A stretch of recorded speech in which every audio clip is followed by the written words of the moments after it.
right, everybody. You made it. You closed on the property. It's time to take over that property now and start operating it, right?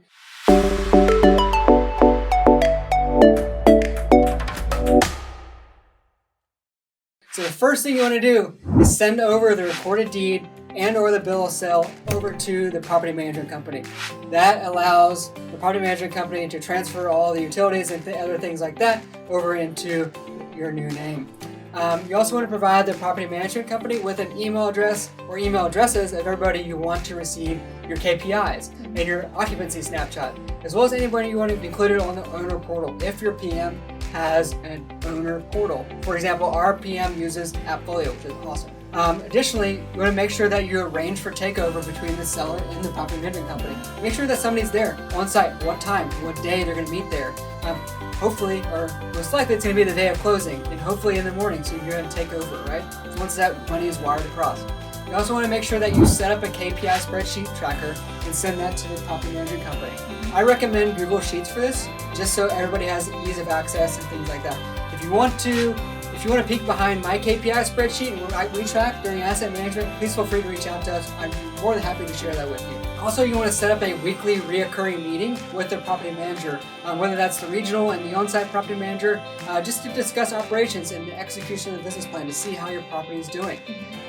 And you want to check the inventory list for shop and office equipment remaining on the property, right? All that equipment that was identified as conveying, you want to make sure that that is actually physically there. Even though you did the walkthrough leading to closing, the final walkthrough leading to closing, at the time of takeover, you want to make sure you take inventory of everything that's on the property. You want to obtain an itemized rent roll, including tent charges, water charges, etc., and a detailed security deposit list for each resident as well. You want that current the day you take over, so you can make sure that you understand who's paid that month, who hasn't, right? Because you have to prorate the owner for the months that you had, and especially you want to make sure that you're accounting for the people who paid and who hasn't paid that month, right? Next, you want to obtain several different items, and Suzy and I are going to break these up a little bit here.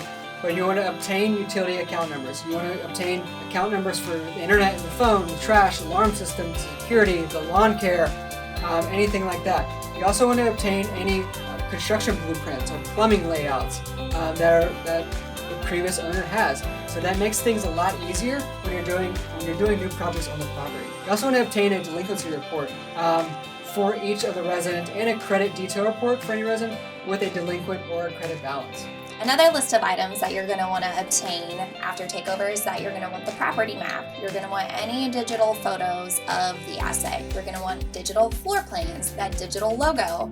You're going to want to obtain the current tenant ledgers left in each resident's file. You're going to want all of those vendor contracts. You're going to want the passwords to any alarm codes and computers, the gate code or the contact for the gate code, any certificates for the pool if you have one. You're going to want those outstanding work orders, and that's really important because you're going to want to make sure that your maintenance person gets to those right away. You're also going to want to get the contact info for the person that you're going to be corresponding with if you have any questions after acquisition. And I know this list might be long, but there are a lot of things that you're going to have to do in acquiring this once you get this asset. During operations, again, please send those periodic thank you cards and the gifts to the on-site staff. Like your property manager is pretty much taking care of your baby.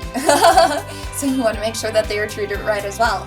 During operations, also do the periodic phone call to cheerlead your on-site staff. And that's not just during the weekly phone call, right? Send in those emails and be like, hey, you're doing a really great job. I really appreciate everything that you're doing.